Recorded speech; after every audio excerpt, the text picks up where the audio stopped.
Reading Service now presents a reading of articles and features from USA Today for Wednesday, July 15th, 2026.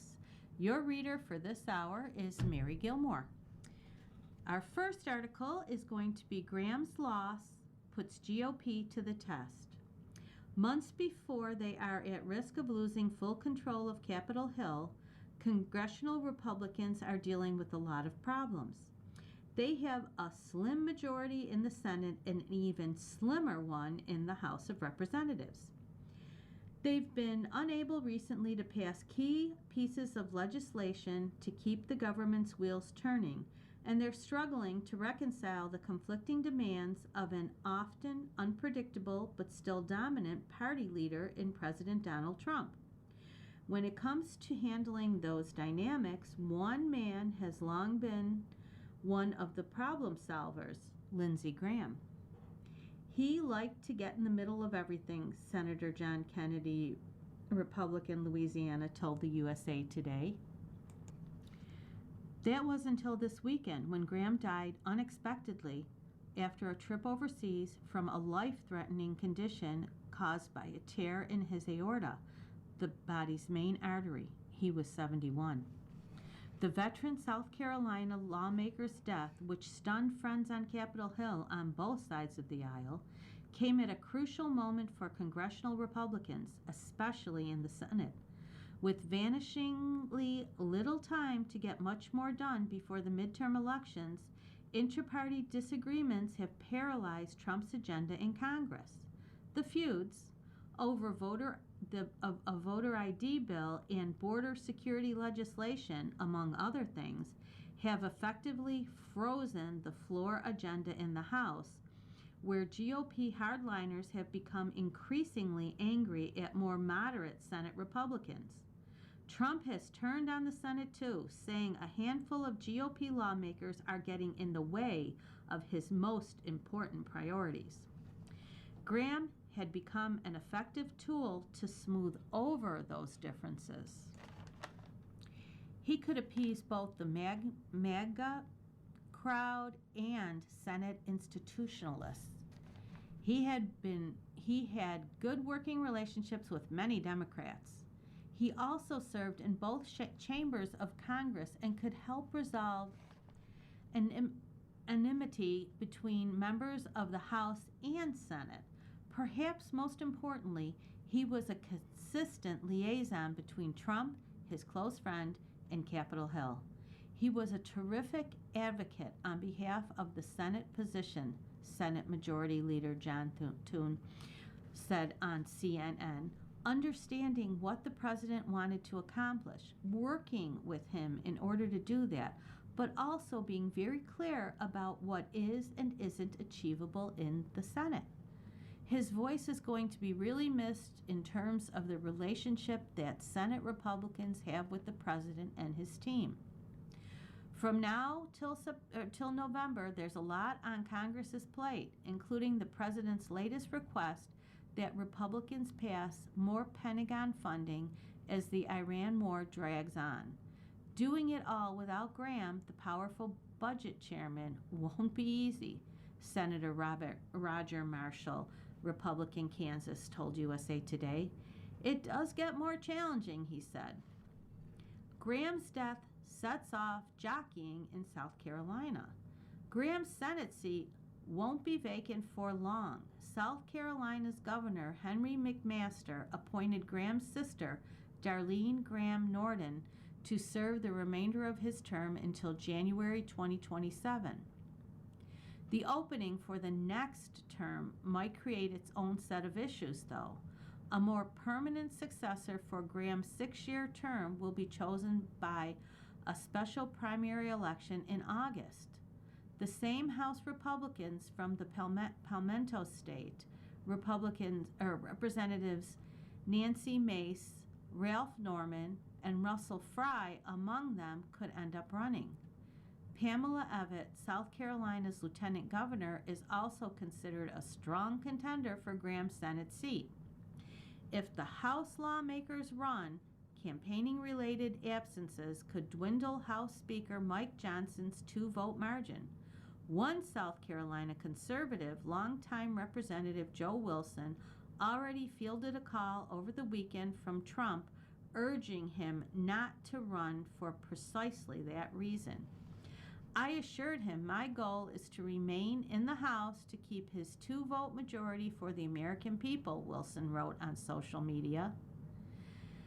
Time is running out for Congress to take care of business. Congress will be out for much of August and October, leaving only the rest of July and September to pass annual government funding bills and the annual defense policy bill, approve a farm bill, renew a key spy law, confirm more of Trump's cabinet, and address many major to-do items. A glimmer of GOP hope for more progress towards those things came July 13th when Republican Anna Paulina Luna, a Florida Republican who has been contributing to a weeks-long freeze of the legislative agenda, said she would help get things going again. Judges step up. Bipartisan group takes defense of courts on the road. Michael Donnelly is used to speaking to the public through his judicial opinions. No more, the former Ohio Supreme Court Justice said. So Donnelly, along with the bipartisan group of sitting and retired state and federal judges, did what their profession trains them not to do: speak out in public about what is happening to the courts. It's not something I'm comfortable about. During my 20 years on the bench, I never went out and spoke about my opinions. I just let our opinions speak for themselves, Donnelly said. But these are not normal times. And when you see the politicization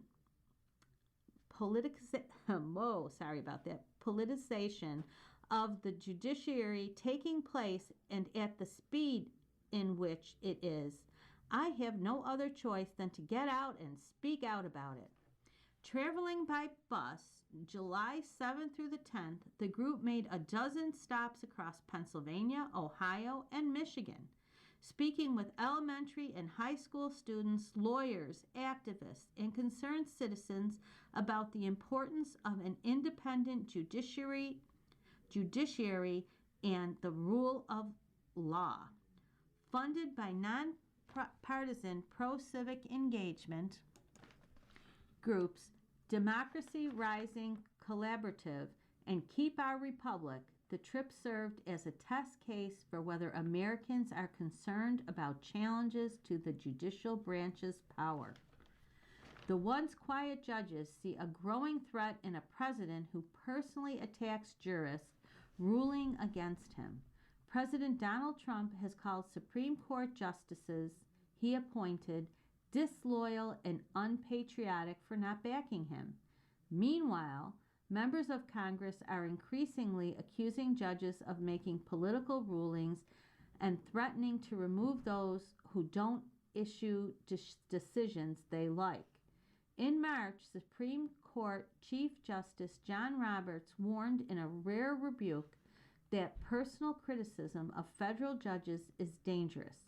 It came 2 days after Trump called a federal district court judge who ruled against the administration wacky, nasty, crooked, and totally out of control.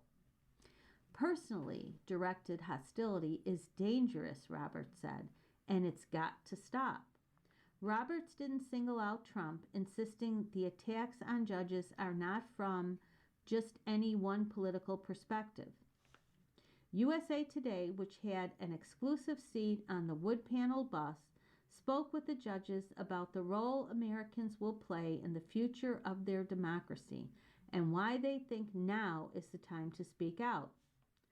Former Ohio Supreme Court Chief Justice Maureen O'Connor fears what could happen if Americans lose faith the courts will apply the law without regard to politics.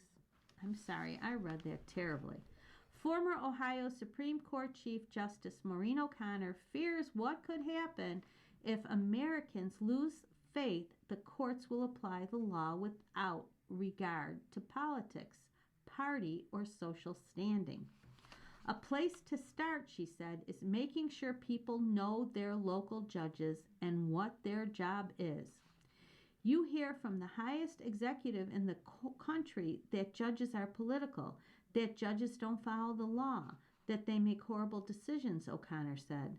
There's no basis in fact to what is being said, and yet that's a loud microphone, and there are people that start to believe. We have to push back on that with the truth. Carlo, the democracy defender. O'Connor's 18-month-old Legato Rimagolo puppy, Giancarlo Cappuccini, or Carlo, as the adoring crowds came to know him, spent much of the trip by her side. At the Westmoreland County Courthouse in Greenburgh, Pennsylvania, security officers allowed Carlo in when O'Connor said he is a democracy defender. Back on the bus, Carlo lay on the leather benches, watching the foul leather benches, watching the FIFA World Cup in black and white cowboy movies. Former North Carolina Supreme Court Associate Justice Robert Orr slipped him a dog treat from his pocket. At the Lemoyne County Center in Washington, Pennsylvania, kids questioned the judges about their jobs and role in democracy. There are some people who don't like democracy and want political courts, O'Connor told them. Judges have to ignore what the politicians do and say, O'Connor said. In a preschool class at the community center, U.S. Court of International Trade senior judge Leo Gordon sat on a child-sized couch while he read Pete the Cat Screams for Ice Cream to the 4- and 5-year-olds. Marching in robes. About 100 people waved signs and little American flags outside the Joseph P. Canary U.S. Courthouse in Columbus, Ohio, for a press conference with judges, lawyers, and civic leaders. The crowd was full of people from the nonpartisan government watchdog group Common Cause, the Ohio State Bar Association, and the League of Women Voters. Ann Hoke, 75, of Columbus, held a sign saying, "Protect our rights." You want to make sure that people who are enforcing the law are going to be fair and honest and aren't just going to be going after enemies of different politicians, Hoke said. It puts all of us at risk of a politicized judiciary system because they have so much power to put us in prison. Inspired by Poland's 2020 March of 1,000 Robes campaign for defending judicial independence, the judges slipped on their robes and walked several blocks with the crowd to the Ohio Supreme Court Plaza. Sweating in the 85-degree heat, they held purple roses symbolizing judicial independence. Women held a banner that said, "We heart the Constitution." An SUV driver honked repeatedly as he stuck his thumb out of the window. I'm here because we have to do something. We have to make sure that judges speak, that we are showing that we are not partisan, and try to continue to emphasize to the remainder of society and our citizens that degrading the judiciary is wrong, said Judge Michael Mental, who serves on Ohio's 10th District Court of Appeals. Retired Cleveland Municipal Court Judge Ron Edrine said that the tour had to be bipartisan if he was going to attach his name and reputation to it. He is a Democrat and O'Connor a Republican. A lot of judges have been really careful about standing up for some of this, for fear that they'll be seen as being partisan one way or another, Edrine said. There is nothing partisan about it. As a matter of fact, we've really kind of bent over backwards to recruit judges who are bipartisan. Pocket-sized constitutions. Bus riders gasped as they saw more than 100 people gathered in a gazebo in Worcester, Ohio. Some held handmade signs praising the rule of law and thanking the judges for raising awareness. The League of Women Voters of Wayne County set up a table to register voters. Members of the local bar association joined the crowd. Organizers passed out pocket-sized constitutions. You can never have enough, Orr said, sliding one into his inner jacket pocket. You're listening to a reading of today's issue of the USA Today on the Niagara Frontier Radio Reading Service. The time is 15 minutes past the hour. Judge Betty Sutton, who serves on the Ohio 9th District Court of Appeals, addressed the crowd. You have to be the voices out there, making people understand that the judges aren't just the names at the end of a ballot. They are the ones who can make a difference in your lives and in our country's life and the trajectory of our states and our nation, Sutton said. Shocked, audience members clasped their hands to their mouths as Gordon described how the increasing physical attacks on judges have changed their lives and affected their families.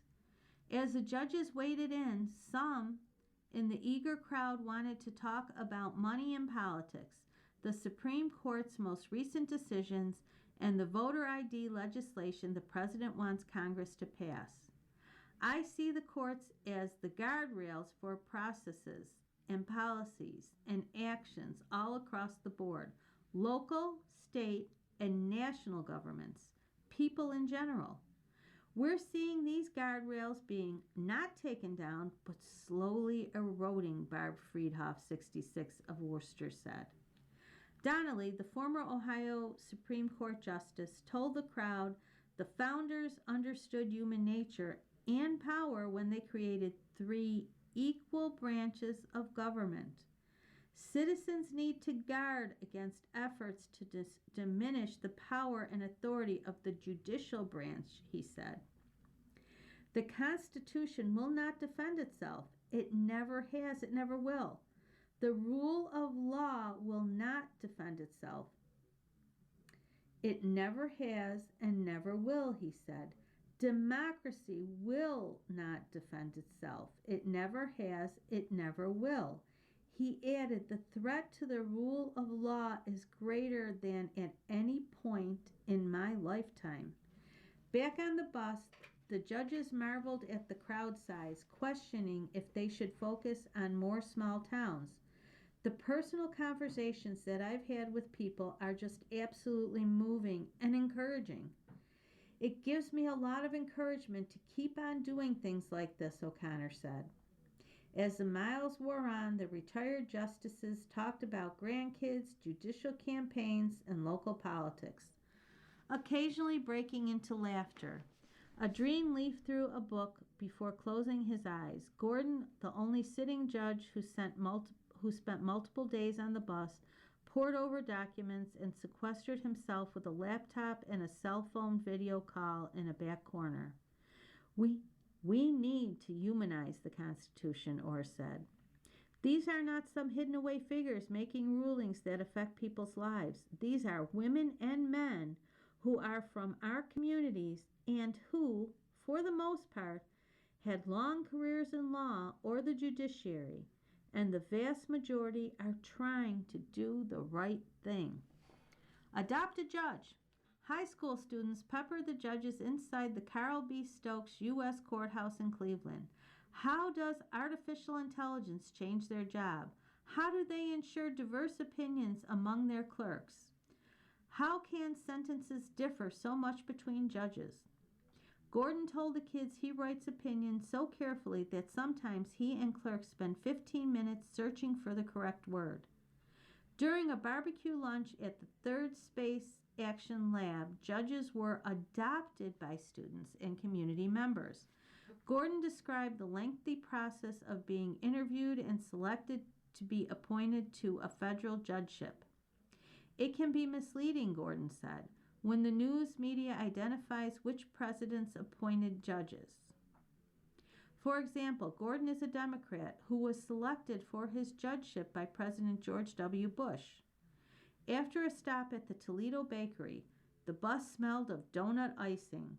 Rain drummed against the bus windshield on the drive to Michigan.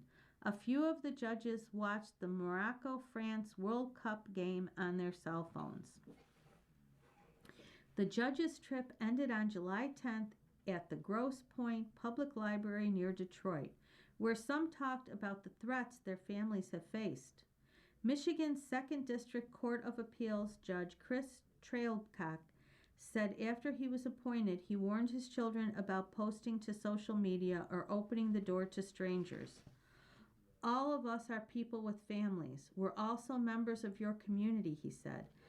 The event ended with visits to an ice cream truck. Several of the judges said they hope the tour will be duplicated nationwide. Let's bring this kind of thing to other states. I think it can be done, and it should be done, O'Connor said. Adrien said it was important to kickstart the idea that judges should stand up for their profession. I'm hopeful that other people will be inspired to do things similar to this, Adrien said. A march of 1,000 judges takes a single judge to start. Mixed legacy of Dr. Seuss, American icon. Theodore Geisel's story is not cartoon simple. In the fall of 1989, Kathy Goldsmith flew from New York City to San Diego and slept in Theodore Geisel's guest room. Geisel was frail, sporting a beard to cover the effects of oral cancer surgery. His wife, Audrey, feared he wouldn't live to finish his current project. As his lifetime art director, Goldsmith came to get, "Oh, the places you'll go" across the finish line. Day after day, she helped Geisel cut up squares from a giant color palette and lay them on his storyboard. He rested in between. He was a notorious perfectionist, and he was especially picky about color. If he marked 105 on his sketches, it meant he wanted 10% yellow, no magenta, 50% cyan. Chatting with USA Today from Penguin Random House's Seuss-themed conference room in New York, Goldsmith remembers carrying the artwork back on the plane. She got into a scuffle with a flight attendant who had tried to take it from her. "I will buy this art a seat if I need to," she thought. A year and a half after "Oh, the Places You'll Go" was published, Geisel died at 87. Now, almost 35 years later, his books continue to mark American childhoods, but not without controversy. Some readers are moving away from Seuss because of racist and insensitive illustration in Geisel's books and cartoons. In 2021, Dr. Seuss Enterprises pulled 6 books from publication because of this, and sales soared, claiming 6 of the top 10 spots on USA Today's best-selling books list the next week.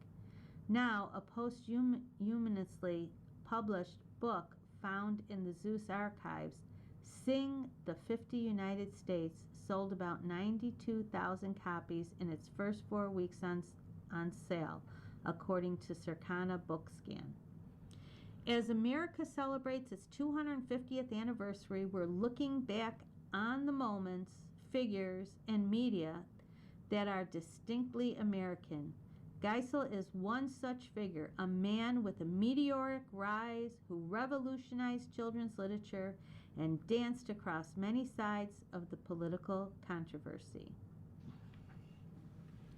Long before he was Dr. Seuss, Geisel was a burgeoning cartoonist and an advertising illustrator.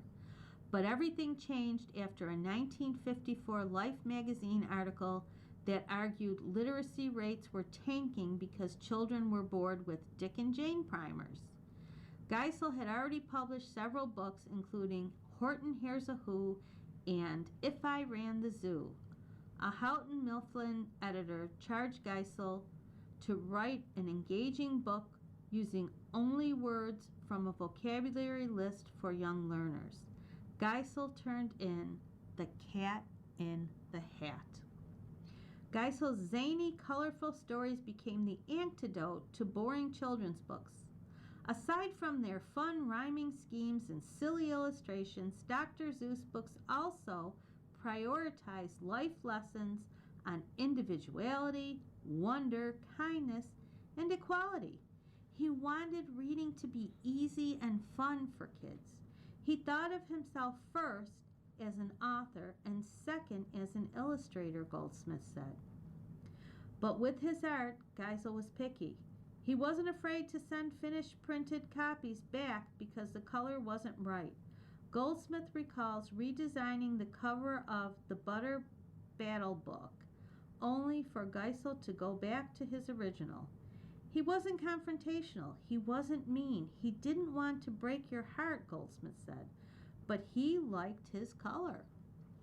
Outside of his own books, Geisel was an editor at Beginner Books, a Random House imprint he co-founded with publisher Phyllis Cerf. Every book published had his stamp of approval, like Go Dog Go by P.H.D. Eastman, often mistaken for a Dr. Seuss book.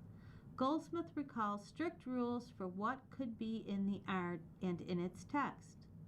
He was a tough editor, said Susan Brandt, CEO of Dr. Seuss Enterprises, who viewed his manuscript notes in archives. He didn't mince words, she said. There was no, let me sugarcoat it for you. More than 800 million Dr. Seuss books have been sold, according to Penguin Random House Children's Books. The top-selling books include Green Eggs and Ham, over 24 million, The Cat in the Hat, over 20 million, and Oh, the Places You'll Go, over 20 million. The latter also sells more than 1 million copies a year, a perennial graduation gift. But not all are remembered fondly. In 2019, the NAACP called for the censorship of all Dr. Seuss books and works in public schools and libraries because of images that dehumanized and degraded people of color and other marginalized groups.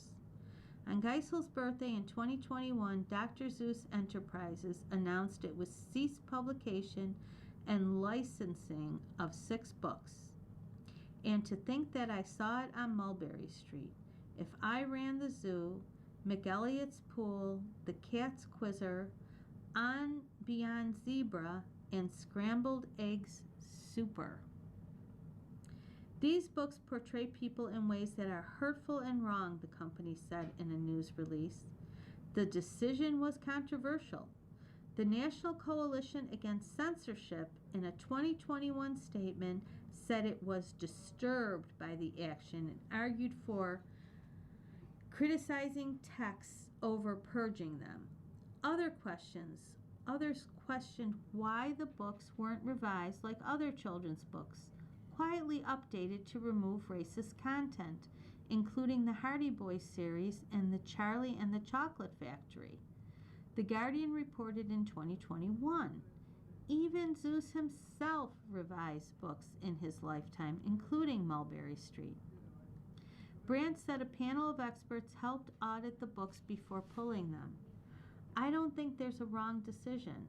We just wanted to make a statement, and we wanted to stand behind that and say, this is who we are. We support our communities, Brandt said. And we thought that the stronger statement was to say we no longer want to support these books. Racism shows up in Geisel's earliest work too. His wartime propaganda cartoons, for example, included stereotypical and racist depictions of Japanese people. In 1976, Geisel acknowledged these cartoons were hurriedly and embarrassingly badly drawn, and they're full of many snap judgments that every political cartoonist has to make. But he stopped short of an apology. There were many times in his career when Geisel appeared to advocate against racism, violence, and inequality. Many see Horton Hears a Who as an apology, given its allegory about the atomic bombing of Hiroshima and Nagasaki. He dedicated it to a Japanese friend. The Des Moines Register, part of the USA Today network, called Horton a rhymed lesson in protection of minorities and their rights. You're listening to a reading of today's issue of the USA Today on the Niagara Frontier Radio Reading Service. The time is 30 minutes after the hour. The Lorax continues to spur environmental activism. The Sneetches and Yertle the Turtle criticized anti-Semitism and Adolf Hitler. And the Butter Battle book satirizes the Cold War and the nuclear arms race. Philip Nell, a children's literature scholar and author of Was the Cat in the Hat Black, says it's more complicated than saying Geisel was a racist and then saw an error of his ways. What's interesting to me is that he is writing message books that make a positive, progressive, inclusive, political statement about the same time he's writing books that recycle stereotypes. He doesn't see the disjunction. He's not aware of his visual imagination. He's not aware of how his visual imagination is so steeped in racist caricature, Nell says. People often want to either defend Zeus or condemn Zeus, and I don't think either is right. I think you want to look at him critically, which is going to see his flaws and all, and some of those flaws are going to really upset you. Brandt said Dr. Seuss Enterprises is instead focusing on books that have universal messages for both parents and kids. We are all products of our time, and he's locked in that time. But Dr. Seuss Enterprises isn't, Brandt said. Geisel's second wife started the company to preserve and further his legacy. Brandt says Audrey Geisel, who died in 2018, saw Dr. Seuss Enterprises as caretakers who prioritize quality and attention to detail. This also involves staunch defense of intellectual property and copyright infringement. Now, one of the biggest challenges is to grab kids' attention wherever they can get it, whether it's on YouTube with read-alongs, travel experiences, screen adaptations, or new books. Zeus Studio, for example, is a new imprint that allows diverse authors to pull unused Geisel illustrations and use them in new children's books. Lala Watkins is one such author, and she used a sketch of a worm as her protagonist in Hello, Son. She says she feels a kinship with the silliness of Zeus. The books are the foundation, Brandt said. Everything we do is no harm. Sometimes do no harm means protecting the legacy from further scandal.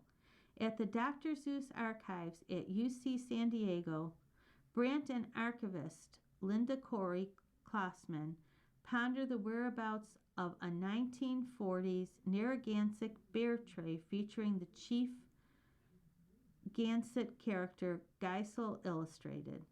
In all honesty, if I put that on exhibit today, I would get so many letters because of how a Native American is depicted, Klossman says. Back in New York, Goldsmith says there are works in the archives that may never see the light of day. She worked on one until it was close to finished but decided to pull the plug. We felt that it wasn't right for the market today. It might have been right for the market when he was alive, but that is probably wasn't doing him a service to publish it. Why not? I'm not comfortable going there, she says. Two of the most iconic Seuss books, The Cat in the Hat and How the Grinch Stole Christmas, turn 70 next year. While maintaining Geisel's legacy involves taking his characters off to great places, there are certainly ones Dr. Seuss's stewards won't take with them. We are on to the money section of the USA Today for Wednesday, July 15th, 2026. And we're going to do the 50 states. Highlighted is Kentucky, Louisville, a personal collection that once belonged to Kentucky Fried Chicken founder Colonel Harlan Sanders is part of an auction in late July. After selling KFC, Sanders and his wife Claudia established Claudia Sanders Dinner House in Shelbyville. Eventually, the two bought the adjacent Blackwood Hall, where they resided for approximately 25 years, according to the auction site. Sanders brought the world KFC, turning a small roadside operation into one of the most recognized American food chains. In 1974, the Settle family purchased the dinner house and home from the Sanders family, starting a more than 50-year path of preservation of the Kentucky sites. On to Alabama, Montgomery. A Montgomery County judge dismissed a lawsuit challenging whether U.S. Senator Tommy Tuberville meets Alabama's constitutional residency requirement to run for governor, ruling the court lacks the authority to decide the issue before the general election. Alaska. The Federal Emergency Management Agency announced in June it has set aside nearly $7 million in disaster-related funding for St. Paul, the Matanuska-Suitsan Borough, and the Chilkat Indian Village, KTOO reported. Arizona. Phoenix. A new study by Consumer Affairs has ranked Arizona as one of the worst states to move to for 2 years in a row, largely due to what it calls a poor quality of life. Arizona ranked number 10 out of the worst states to move to. Arkansas, Fort Smith. Fort Smith National Historic Site will mark the 130th anniversary of the execution of Cherokee Bill with a 2-day series of events, July 24th and 25th. California, Sacramento. A bankruptcy judge said California cannot seek damages from the company formerly known as 23andMe, arising from a 2023 data breach that exposed genetic and other personal information of an estimated 6.9 million customers. Colorado, Mesa County. A black bear consumed the body of a person whose remains were found by officers in Mesa County, according to the sheriff's office. Connecticut, Uncaseville. Police said an investigation is underway after 3 Connecticut correctional staff members were hospitalized following an alleged inmate attack during a routine medical exam at Corrigan Correctional Center, WTNH reported. Delaware, Newcastle County. A medical group that wanted to create a brain injury rehabilitation center at the inn at Mount Channon Village and Spa, but was denied by Newcastle County Board of Adjustment, has found a new location in Delaware City. District of Columbia, Washington. President Donald Trump's Triumphal Arch received preliminary approval from a D.C. panel on July 9th, allowing the controversial project to move forward. Florida, LaBelle. An estimated 450,000 gallons of raw sewage spilled for more than 3 days from a LaBelle wastewater pipe into a Hendry County Creek that flows into the Caloosahatchee just upstream of Lee County, according to state records. None of it was recovered. Georgia, Augusta. Augusta Technical College has received a $5,000 donation from Savannah River Mission Completion to help adult education students cover the cost of taking the General Educational Development Test. Hawaii, Honolulu. The University of Hawaii at Manoa has begun the demolition of 2 aging buildings at its Hale Naloni Student Housing Complex as part of a long-term campus modernization plan, Hawaii News now reported. Idaho, Boise. A report on Snake River by the Idaho Conservation League identified the three biggest threats to the river's health as agricultural pollution, toxic algae blooms, and invasive mussels, KTVB7 reported. Illinois, Chicago. The Federal Aviation Administration said it will extend 10% flight cuts for another year at Chicago O'Hare International Airport to prevent delays and address concerns about congestion at the busy United Airlines and American Airlines hub. Indiana, Bloomington.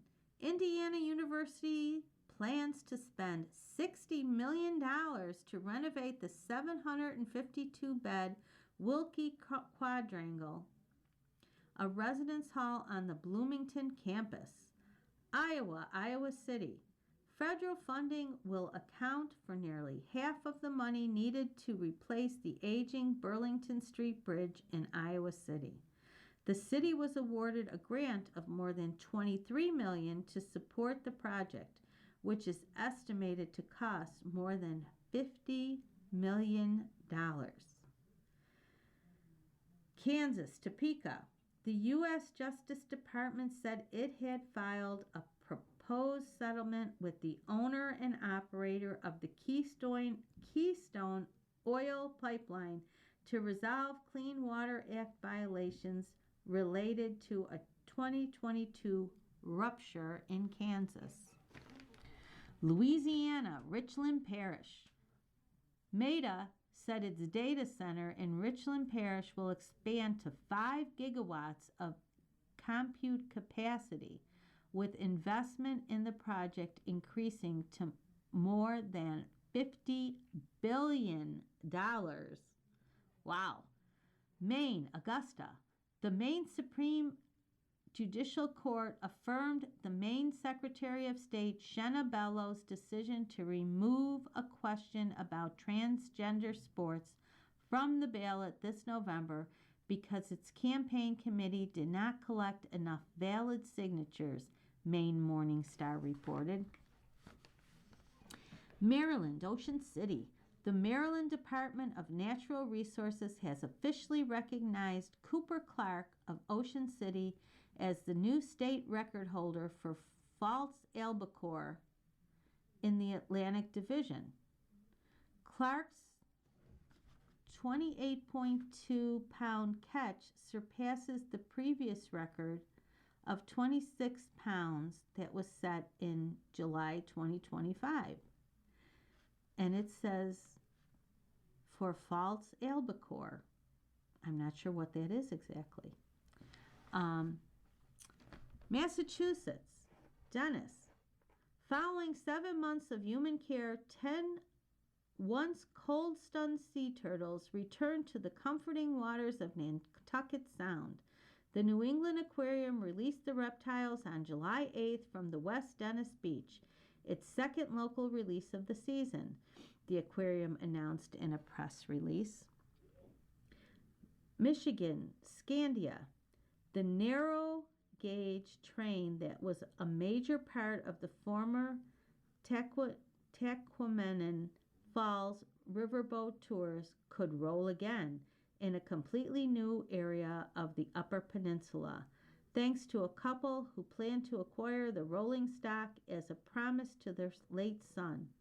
Paul and Gina Wilson of Scandia are working to acquire the Toonerville trolley.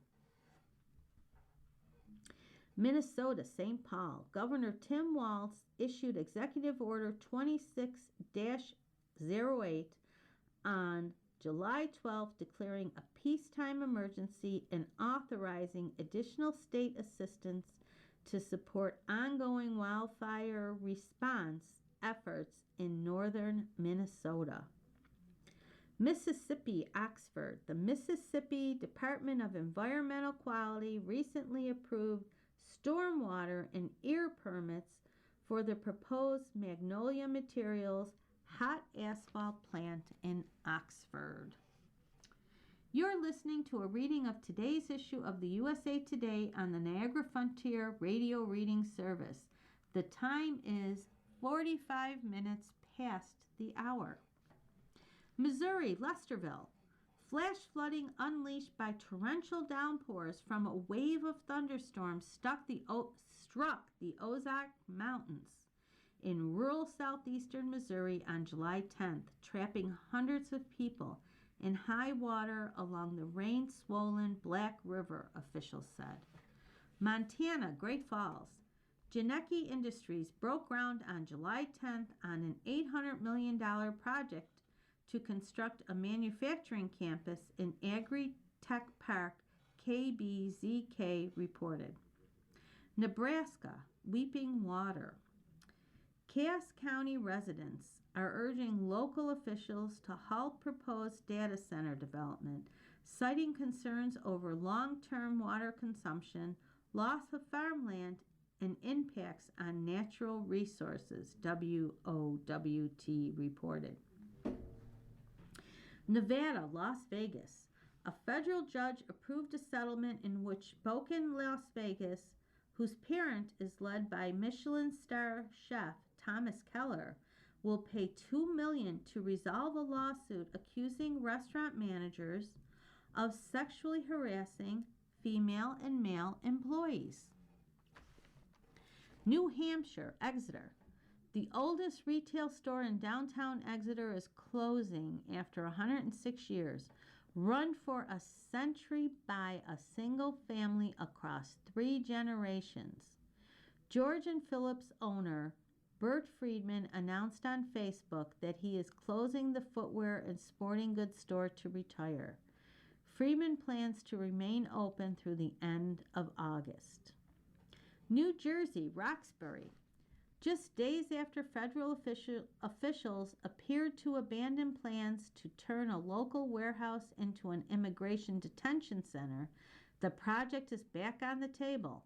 In a stunning reversal, the Department of Homeland Security has informed township officials and the court that it once again intends to move forward with plans to retrofit the warehouse as a potential detention facility, Mayor Sean Patillo announced. New Mexico, Albuquerque. Kids were able to learn about conservation and water ecology during STEM in Child's Play, July 11th, Fishing for Change event at Tingling Beach, KRQE reported. New York, New York. New York sued 3M, DuPont, and other companies for causing a public nuisance by selling forever chemicals that they knew were toxic for use in consumer products. North Carolina, Cherryville. Gaston County Schools will not close W.B. Beam Intermediate School ahead of the 2026-2027 school year, according to an announcement. North Dakota, Bismarck. North Dakota could be required to pay up to nearly $13 million annually in SNAP benefit costs starting in 2027 after recording a 9.89 payment error rate in 2025, well above the new federal 6% threshold that triggers state cost-sharing penalties, North Dakota Monitor reported. Ohio, Columbus. Columbus is exploring ways to let the region's booming data center industry use lower quality water as they guzzled more than 1.2 billion gallons in a 12-month period. All the water supplied in the Columbus Water and Power System is potable water, meaning it's all drinking quality water. But data centers don't need drinkable water to cool their massive server farms. So Columbus Water and Power is studying ways for data centers to use recycled water, the utility's top leaders said. Oklahoma, Oklahoma City. The state of Oklahoma and all poultry companies in the decades-long lawsuit over Illinois' river pollution have reached what Attorney General Genter Drummond hopes is the final attempt at ending the dispute. According to the latest settlement, the poultry companies, including Tyson, Cargill, and Cal-Maine Foods, will pay over $41.67 million into an environmental relief fund. Oregon, Marion County. Several female Marion County judges said they feared retaliation and returning to the courthouse after Judge Channing Bennett, who was known to carry a firearm, allegedly went on an alcohol-fueled, misogynic, homophobic, and inappropriate diatribe during an April judges' conference. Pennsylvania, Pittsburgh, a self-identified white supremacist in Pennsylvania was indicted by a federal grand jury after he threatened violence against a member of Congress, Muslims, transgender people, and Democrats, the Department of Justice said. Rhode Island, Providence. A single judge will oversee the flood of lawsuits being filed alleging childhood abuse by Roman Catholic clergy in Rhode Island. Superior Court Judge Richard A. Licht will be presiding over the 40-plus lawsuits that have come in since July 1st, the first day of the 2-year revival window the legislature created for people alleging child sex abuse to file civil suits for claims that sometimes date back decades. South Carolina, Clemson. Clemson University's Board of Trustees has chosen Benjamin Ayers as the university's next president. South Dakota, Yankton. Kayak and canoe enthusiasts are expected to gather July 18th for the 4th Jake Jaunt on the Missouri River. The event will start at the Riverside Park in Yankton and end at Clay County Park near Vermilion. Tennessee, Nashville.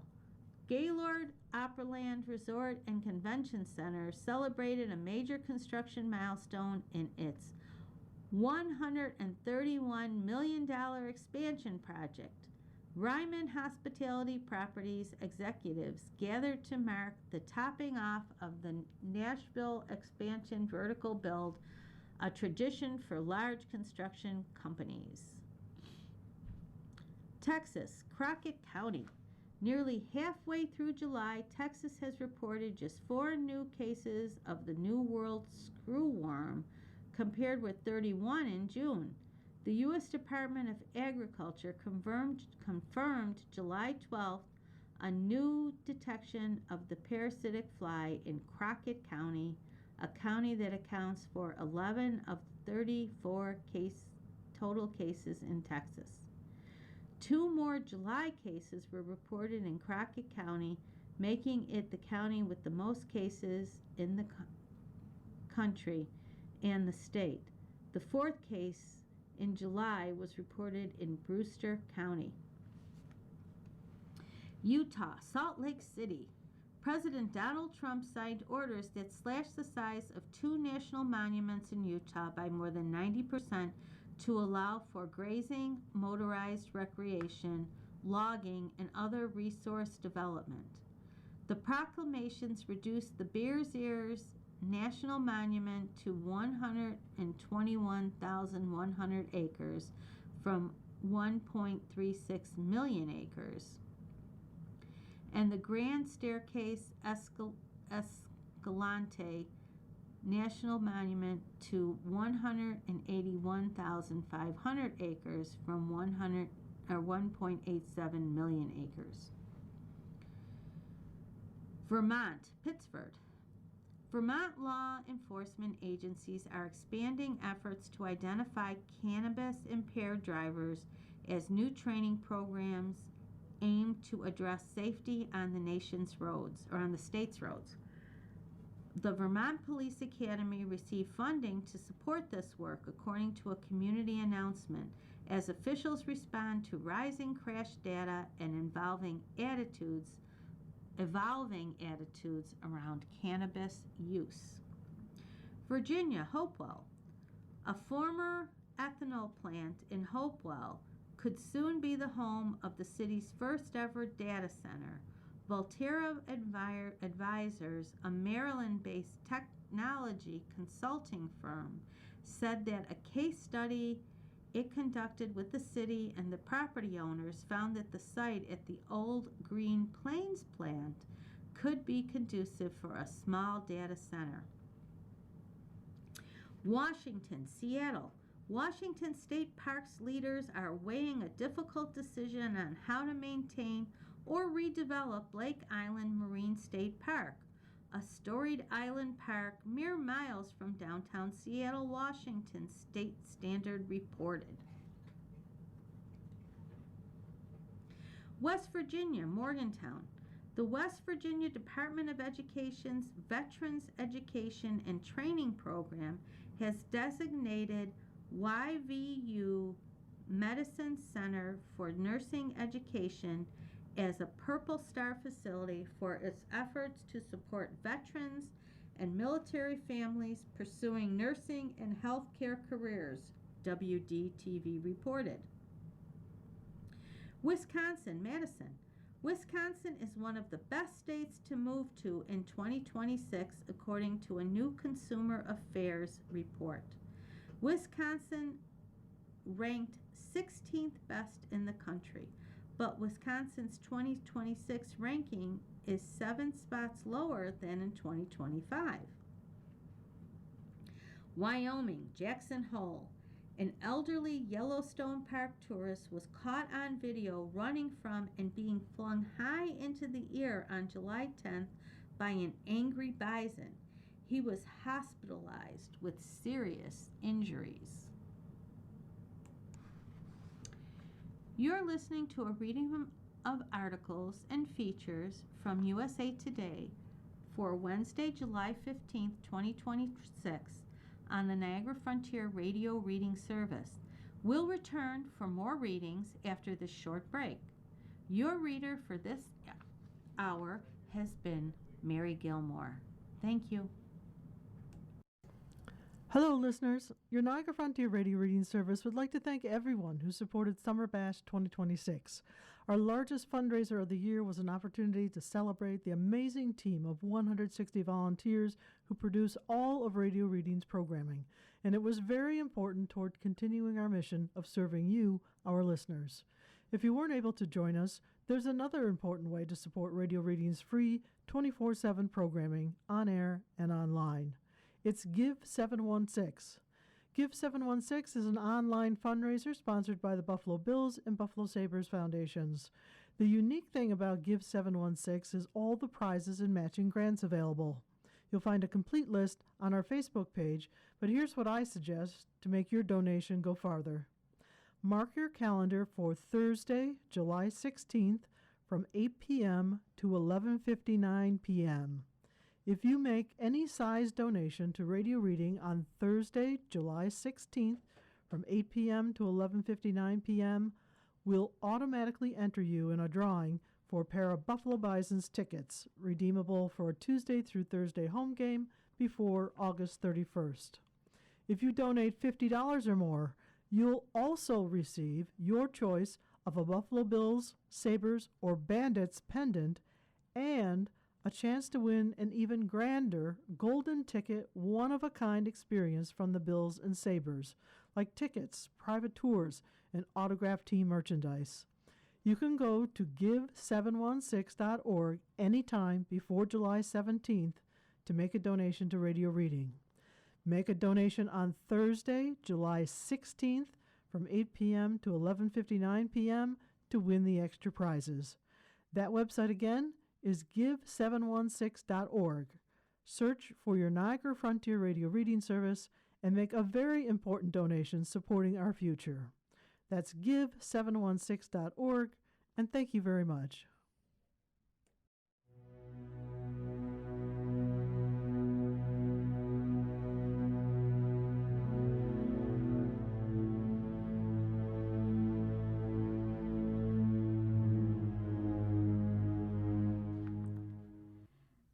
continue with our reading of articles for today's issue of the USA Today. Your reader for this hour is Nancy.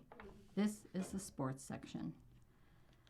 World Cup. England-Argentina is more than just a match. Argentina had just beaten Switzerland in extra time, and already Al Bielsa's manager Lionel Scaloni was focused on his next mission: keep the temperature down as Argentina heads into a World Cup semifinal with England. It's a soccer match. The message is it's a soccer match. We're not looking for anything else. It's a soccer match. Scaloni said in his news conference after the 3-1 victory July 11th over Swiss, "We're going to play a game against a great national team who has a great coach that I appreciate, admire a lot. It's a soccer match, period. There's no more than that." It is wise management for Scaloni to try to keep the temperature down on a matchup that often has boiled over. It also might not be possible for him to keep a lid on things. Already, footage has emerged of a fight between England and Argentina fans in Miami at the Three Lions win the same day over Norway. That certainly is not to say there will be incidents of fan violence. Cooler heads largely have prevailed this tournament, with security characteristically strong in the U.S. Still, it is difficult to express what this match means to Argentina fans, with a number of factors converging to make the build-up to the match July 15th one rarely experienced, even in a country that experiences soccer in a passionate way as Argentina. For one, the match will be the first time Lionel Messi has faced England. The 39-year-old's generation somehow has missed out on crossing paths with the Three Lions until now. The teams last met in a 2005 friendly match in Switzerland as England won 3-2 thanks to a Michael Owen double and a goal from Wayne Rooney. Now Messi has his own chance to write World Cup history against England.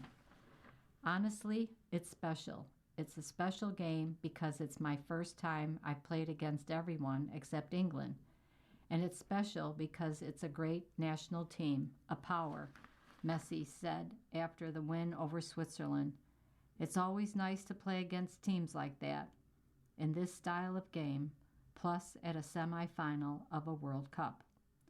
With the 2022 World Cup title, Messi ascended to the same status as Argentinian legend Diego Armando Maradona, whose most famous and infamous moments came against England.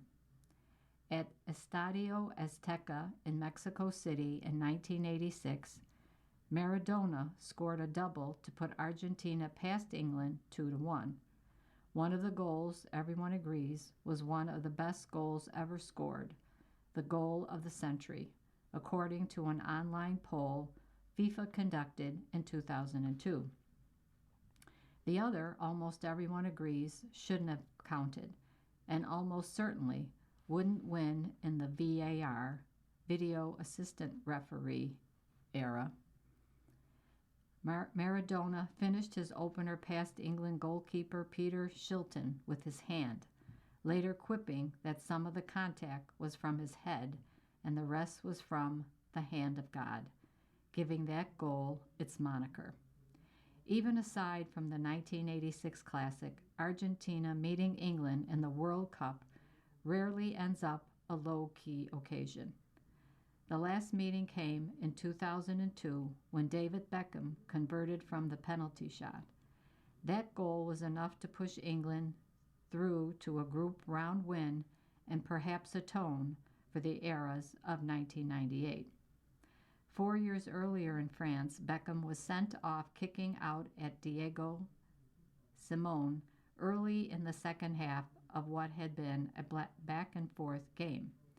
England was able to push the match to extra time, even seeing a potential winner disallowed, and a penalty shootout, falling 4-3 from the spot as Argentina moved into the quarterfinals. That match seemed positively bland compared to the 1966 meeting. Expecting a referee favoring the home English team, Argentina hatched a plan to request a translator if the Albicelti felt they were the victims of bias.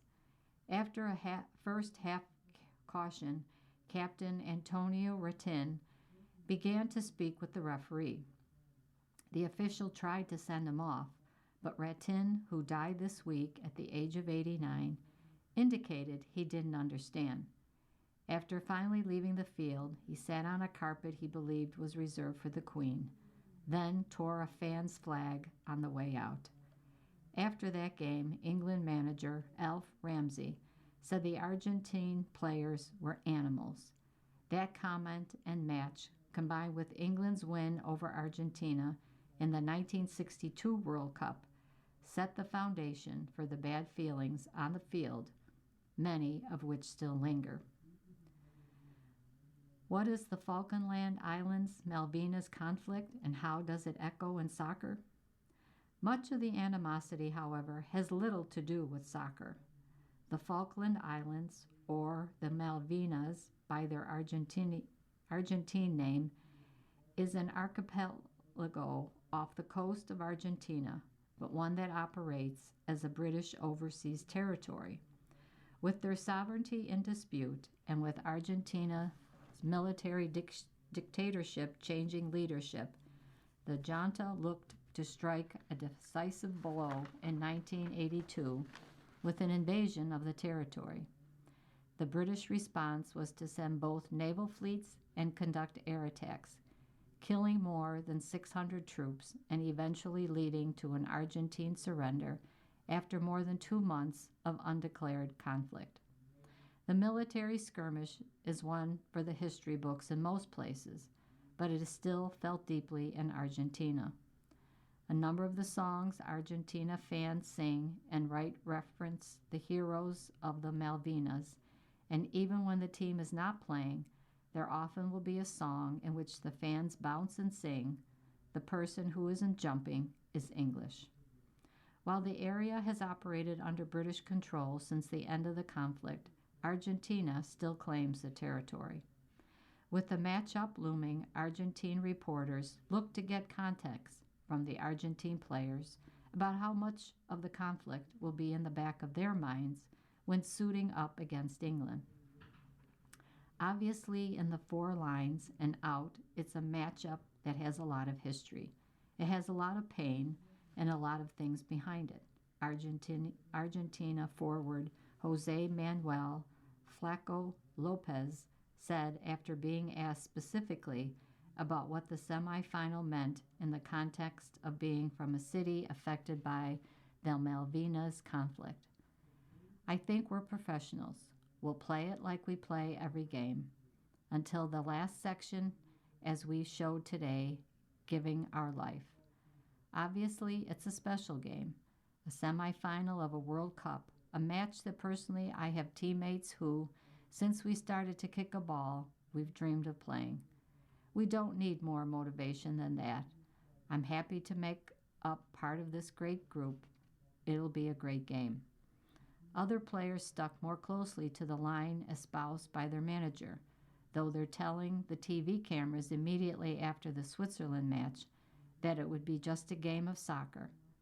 Midfielder Leandro Paredes was a bit more reflective before boarding the team bus in Kansas City.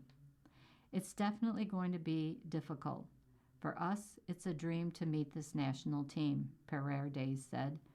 "We know what it means for our country, too, so we'll prepare for it as well as possible." Other than that, what Scaloni already has tried to do, to remind fans to keep things in perspective and to ask them to separate a deeply felt conflict from what will happen at Mercedes-Benz Stadium on July 15. That is all the Argentina national team can do. Say the right thing, prepare in the right way, and work to deliver a triumph that would loom large in the history of the rivalry. Tommy Fleetwood dreams of winning the British Open at Royal Birkdale, a course he sneaked onto while growing up.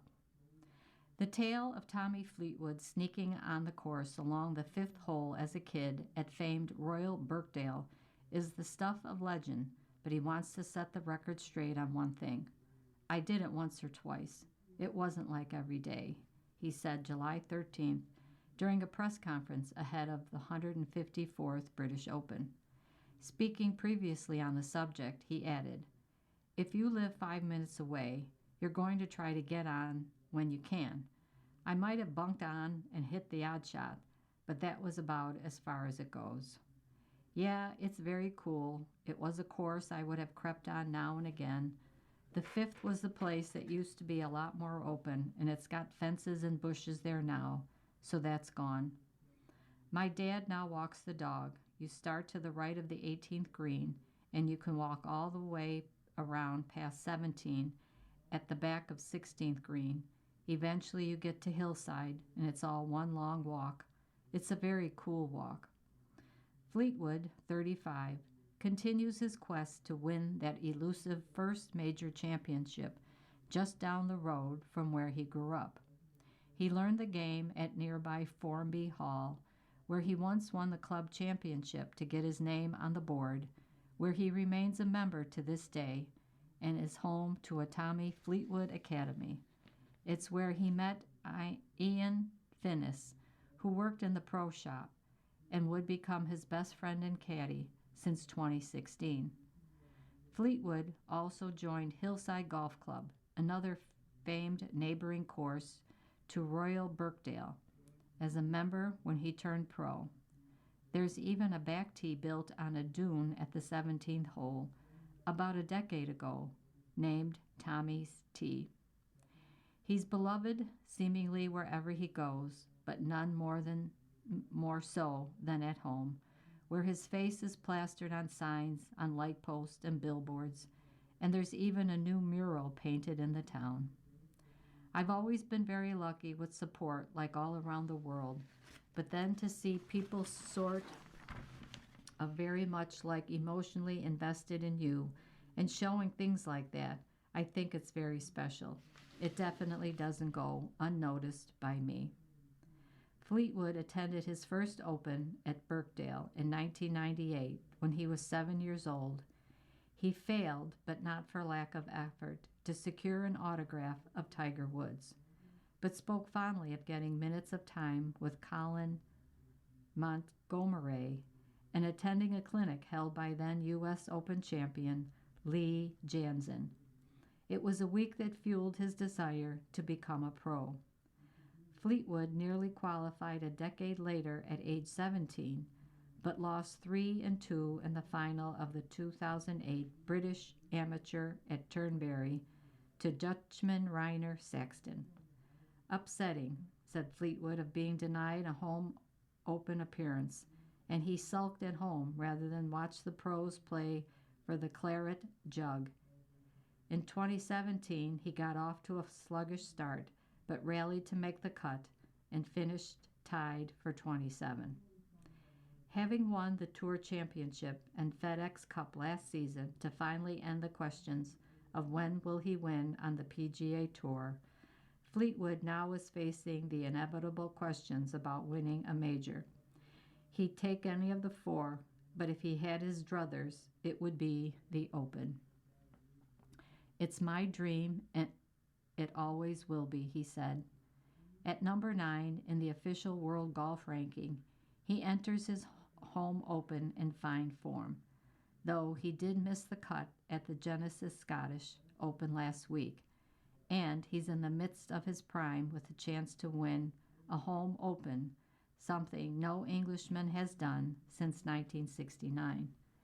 Fleetwood has a mixed record at the Open, with his best result as runner-up at the 2019 Open at Royal Portrush. "It feels a lot rougher finishing when you feel like you've come so close to what you've dreamt as a kid," he admitted at the time. The pressure to perform at home this week and not let the home faithful down could feel immense, but Fleetwood doesn't look at it that way. It might happen for me, it might not, he said. I don't want to think about it as if it doesn't happen. Oh my God, like all those hours I spent chasing my dreams, what was it for kind of thing? What it was, it for kind of thing. Whatever happens in my career, I will be able to look back, and I gave it everything, and I had an amazing time doing it. Another thing in his favor, he won't have to worry about sneaking on Birkdale this week. You can try. I wouldn't recommend it, he said. I mean, we were very clever about it. Or my dad was, not me. Yeah, it's a lot tougher these days. A Banana White Sox rook, now an all-star. Tristan Peters' path to his first MLB All-Star game has included many stops along the way. One of those includes a 17-game stint at historic Grayson Stadium with the team whose owner wears a yellow tuxedo and top hat and whose players dance and do TikToks during the middle of games, the Savannah Bananas. Sure, the Bananas, when Peters played for them, weren't the Bananas of today, having taken over the baseball sphere with their banana ball antics. Jesse Cole's team was still a summer college baseball team in the Coastal Plain League. It doesn't matter to Peters, though, now an outfielder with the Chicago White Sox. He was still a banana. And no, he isn't tired of answering questions about his time in Savannah in the summer of 2021. No, I look back very fondly, he said, July 13th at Citizens Bank Park ahead of the Midsummer Classic. I think it really put the fun back in baseball because sometimes, especially in college, just trying to perform, you get focused on that. You're not remembering that this is a game we're blessed to be able to play. Were there viral TikTok dances when Peters was in banana country as the Coles were building the Harlem Globetrotters of baseball? Yes, Peters said he occasionally busted a move, but it was a fraction of what Bananas players do today. And yes, his White Sox teammates have found the videos. They give me a hard time, but it's all fun, said Peters, who mentioned he played one game in the Banana Ball's current format, a faster-paced format where entertainment is incorporated into the 11-rule 2-hour flat game. Drafted by the Milwaukee Brewers in the 7th round out of Southern Illinois University, Carbondale, that summer, Peters faced an uphill road to the majors.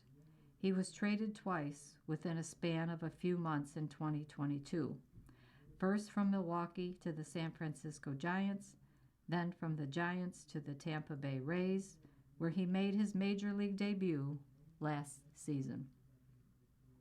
His stint with the Rays was brief, however, as he appeared in just 4 games before being designated for assignment in December and subsequently traded to the White Sox. Fast forward to 2026, and Peter has taken a starting role with the White Sox. But to get to the south side of Chicago, Peters, like many minor leaguers, had his share of moments where he questioned whether reaching the big leagues would ever happen. There's so many, honestly, Peters said. I know when I got traded to the Giants, I had a really tough time adjusting to the AA level and the imposter syndrome, too. Being on a new team, not knowing anybody, and that still happens. I'm starting to know a lot more people, which helps, but when I first got to the big leagues with the Rays, I went 0 for 12. Obviously, that was tough. I'm like, can I actually do this? But I had to keep that belief in myself, too. There were also times Peter questioned whether he would keep putting his family through the grind of the minor leagues, but he credits his wife's unwavering support for helping him persevere. She's really the root of all this. She's the reason I'm here, Peter said. Peters finished the first half of the season with a .301 batting average and an OPS of .832 to go along with 75 hits, 20 doubles, and 36 RBIs, helping turn one of Chris Getz's under-the-radar acquisitions into an all-star. He kind of came out of nowhere, right? White Sox manager Will Venable told The Athletic last week. We liked him, obviously enough to acquire him. He's exceeded expectations, and he's done it in a way that it's really neat for a guy who has worked so hard.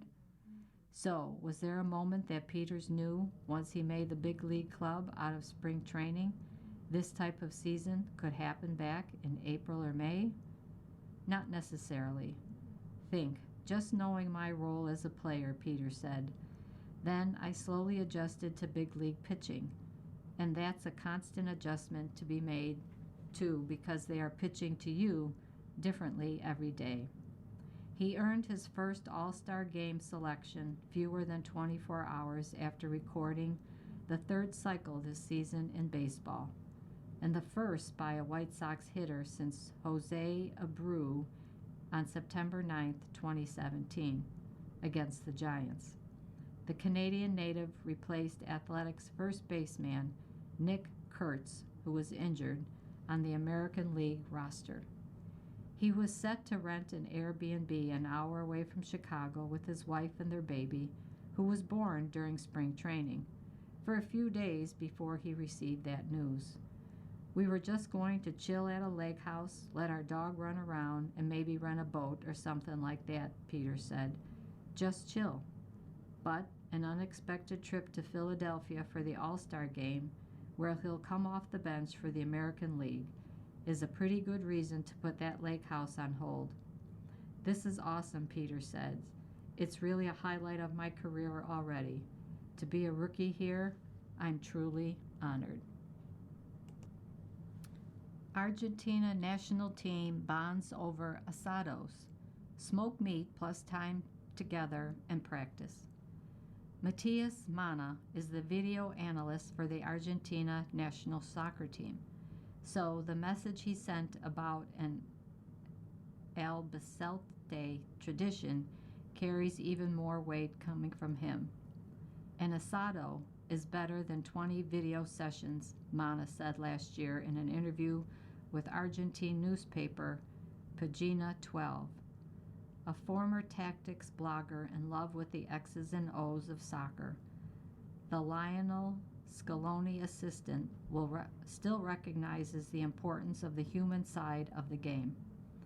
In Argentina, nurturing that human side often includes getting together to eat meat.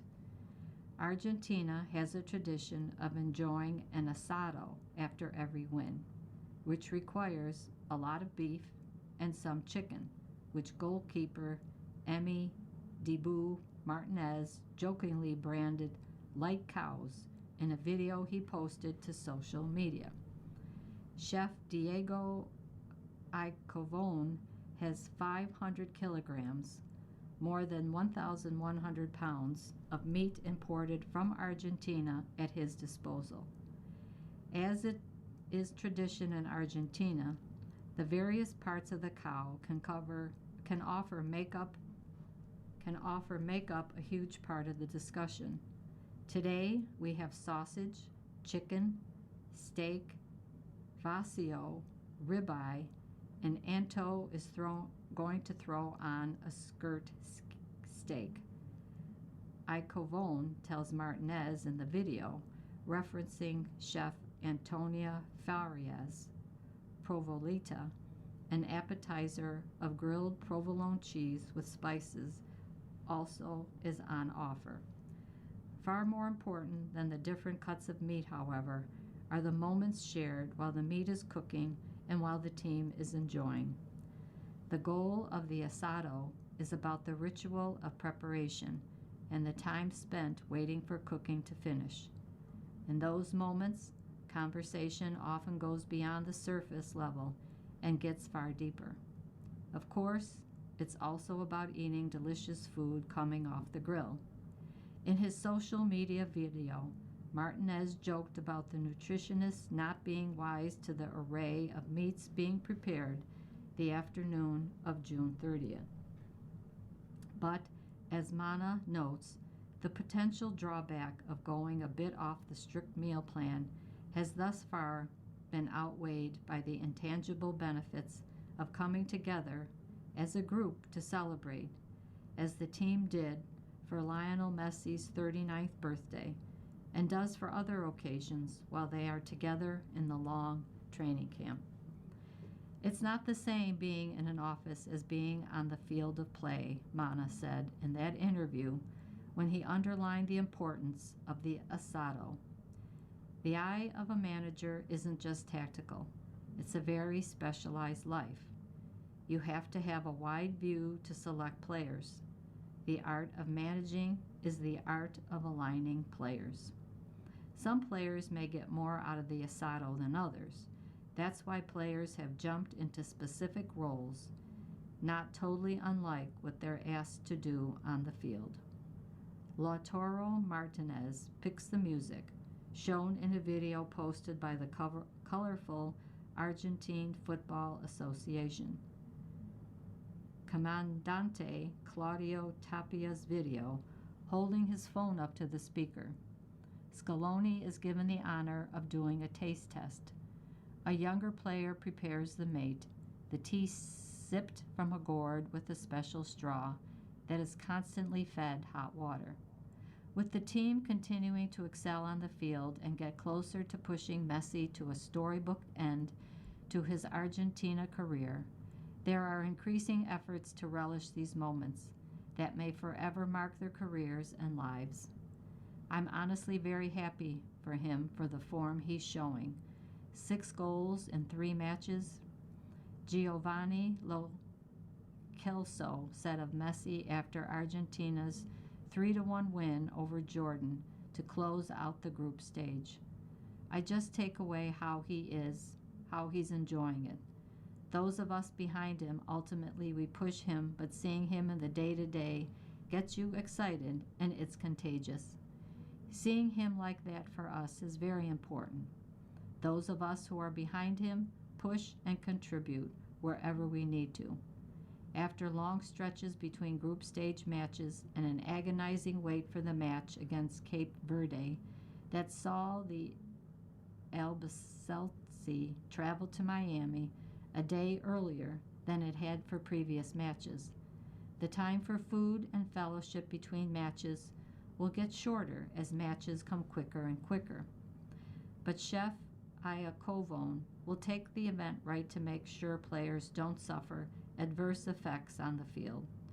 Still, Scaloni's staff will make time for the slow ritual of watching beef cook and enjoying time together.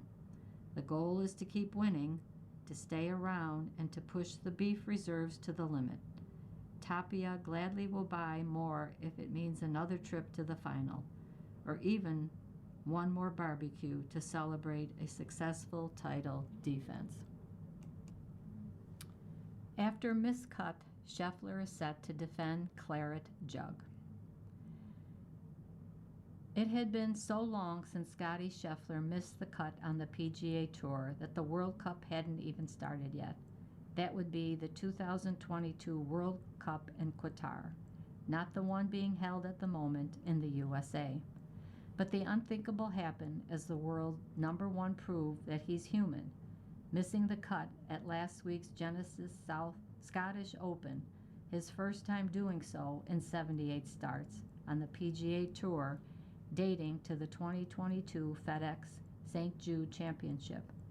How did it feel to have a rare weekend off? I don't think it hurts as much as coming close to winning and finishing second, Scheffler said. I felt like coming in second at Travelers hurt more than missing the cut.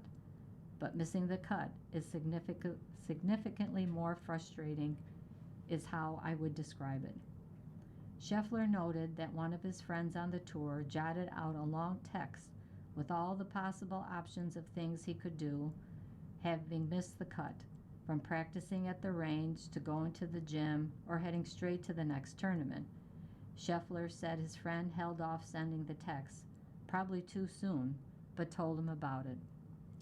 I was like, "Oh, you should have sent it. I was a bit lost," Scheffler cracked.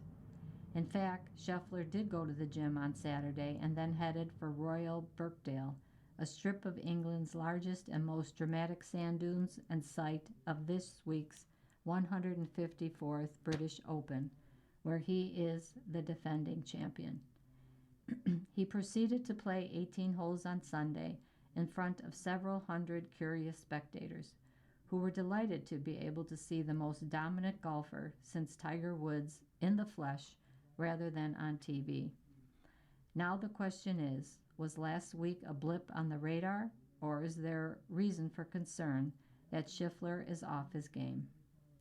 Jim Bones McKay, who will be walking the fairways for the NBC Sports this week, expects the extra rest and chance to reset will make Scheffler that much more of a force.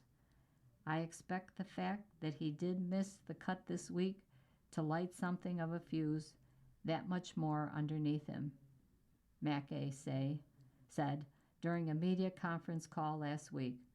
Certainly, he hasn't been quite at the level of play that we saw him last year in terms of what he's done this year, but he's still Scottie Scheffler, and my gosh, the intestinal fortitude that guy has is second to none on the PGA Tour, and I expect him to rebound in a big way. When Scheffler defeated Harris English by 4 strokes to win the Open at Royal Portrush last year and capture his 4th major title, it marked his 4th of 6 wins of the season, including the PGA Championship. He became just the 3rd golfer to win multiple majors by 4 or more strokes in a single year, joining Ben Hogan, Masters, U.S. Open, and British Open, and Tiger Woods, 2000 U.S. Open and British Open.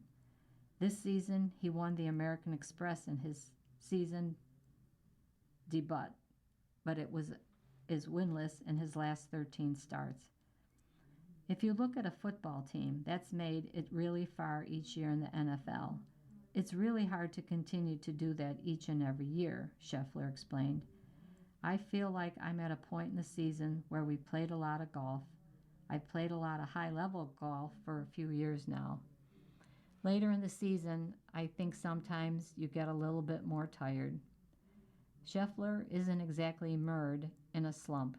He still leads the tour in strokes gained, total 2.154, greens in regulation 72.22%, scoring average 68.94, and birdie average 4.76 per round.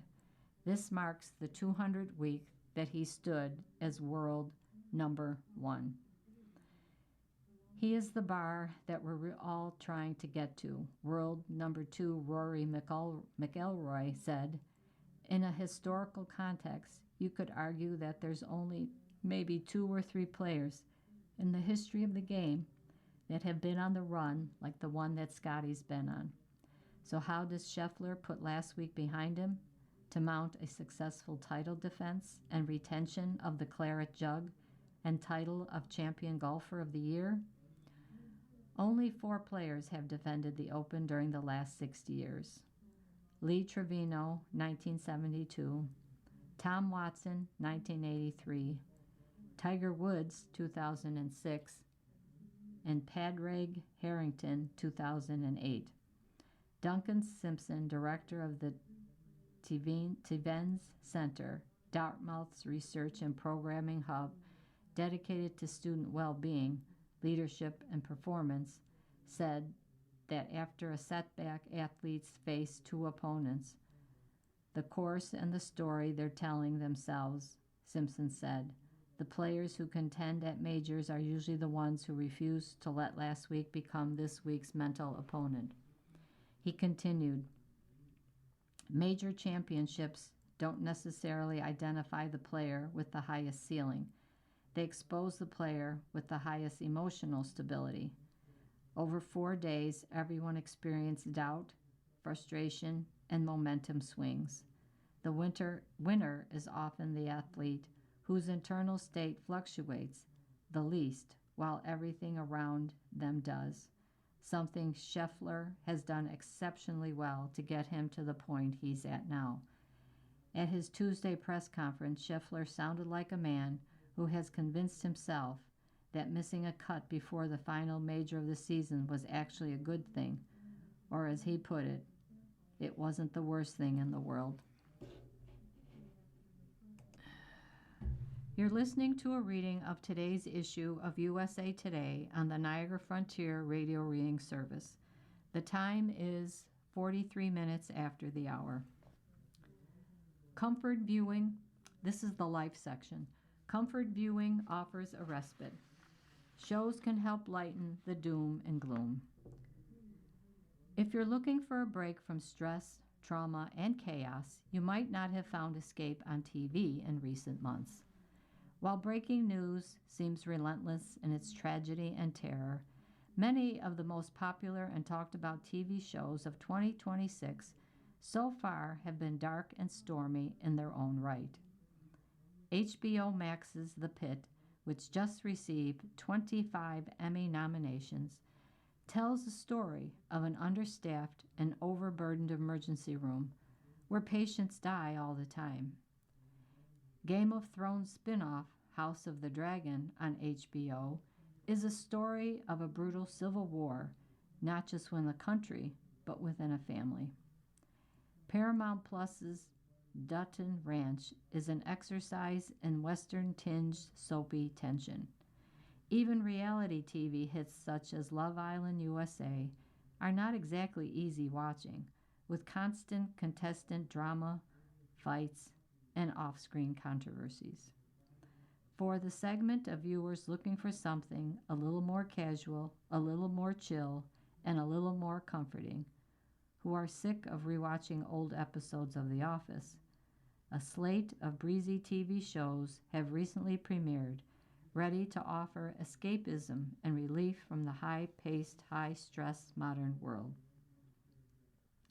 Netflix brought back 1970s classic Little House on the Prairie, a nostalgic family drama that reaches out to hug viewers with open arms and linen dresses.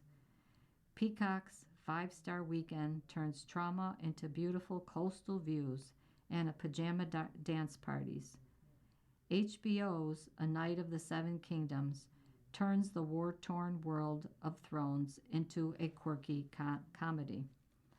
There also is Apple TV's Widow's Bay, which is like a light-hearted Twin Peaks on the East Coast, filled with quirky characters, light mysticism, and smiles from a charming father figure. NBC's The Fall and Rise of Reggie Dinkins turns the odd couple of Daniel Radcliffe and Tracy Morgan into light comedy gold. And BritBox's The Other Bennett Sister is a Pride and Prejudice spin-off with a heart so warm it can't help but brighten your mood. These shows don't all look and feel the same, but they share the ability to make their audience feel good, whether through laughter, romance, mystery, light melodrama, or beautiful scenery. They are not feel-good TV in the sense that they are cheesy, poorly written, or hacky. Instead, they represent a more hopeful point of view in a world and media culture obsessed with doom and gloom, and they might come at just the right time. Exuberant celebrations for the 4th of July, America's 250th anniversary, and the celebrity wedding of the century have come and gone. The weather is hot and muggy. The United States is out of the running for the World Cup. A foodborne illness is plaguing people across the country. Heck, on the social media, we're pretending all the bad or silly facets of our lives are Netflix true crime documentaries. Some people may find comfort in intense dramas such as Dragon or such stressful comedies as FX Hulu's The Bear, to which I say more power to you. There have been times in my life when immersing myself in prestigious, dark, violent, heartbreaking, and pulse-pounding stories has been its own form of escape and even comfort from the challenges of real life. But one thing in particular, such as shows as House, 5 Star, and Bennett, have which is hard to find in media at all these days, be it TV, movies, social media, or music, is a slowness and patience. Our lives are hyper-frenetic and overstimulating. As we scroll frenzied TikToks in doctors' offices, waiting rooms, listen to alarmist podcasts as we walk and drive, attend loud sporting games and concerts, and interact with the world rushing us from one obligation to the next. Cook your dinner, wash your dishes, do your laundry, scroll for an hour, optimize your sleep, shower, get ready, go to work, be productive, work out, socialize, do more and more and more. We are a 21st century hamster wheel of life that doesn't seem to be slowing down anytime soon. But we can find slowness and even stillness in the art and the entertainment we choose. No explosions or bloody battles make Bennett compelling.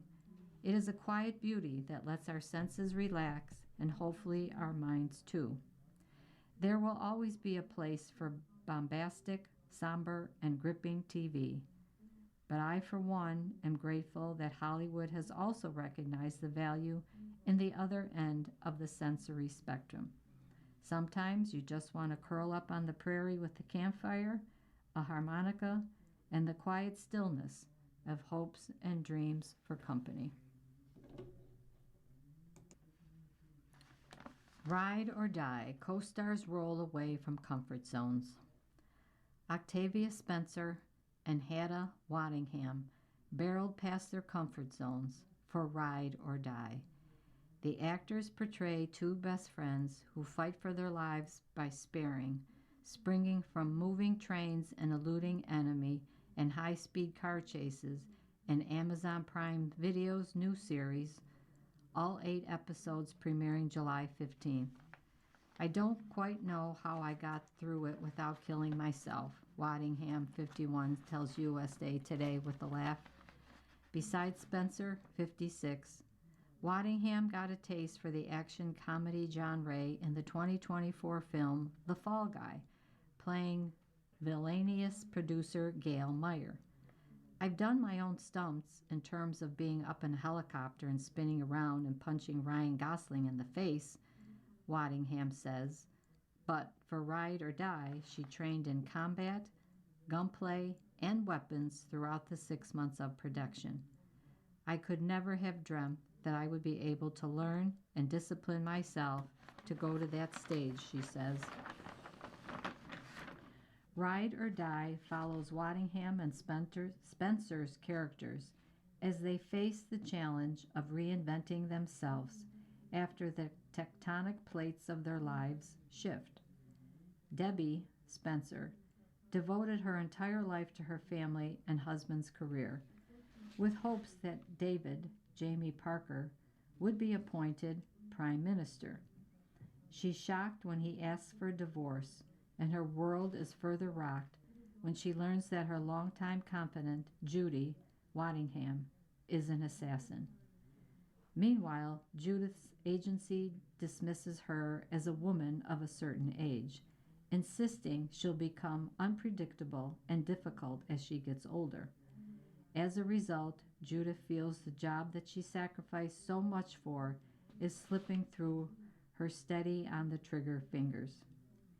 But Spencer says she can relate to Judith's challenges, saying, I'm absolutely positive, in rooms that I'm not in, that people refer to me as a woman of a certain age.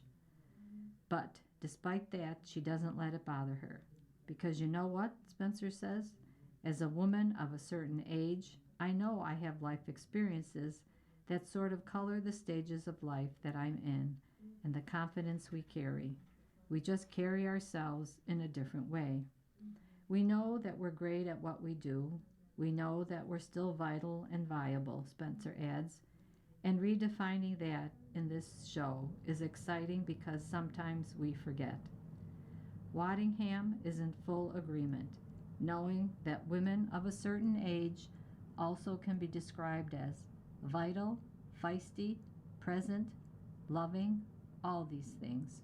She then points out that similar conversations are had about the opposite sex. You just don't ever hear men of a certain age, ever, not once, ever.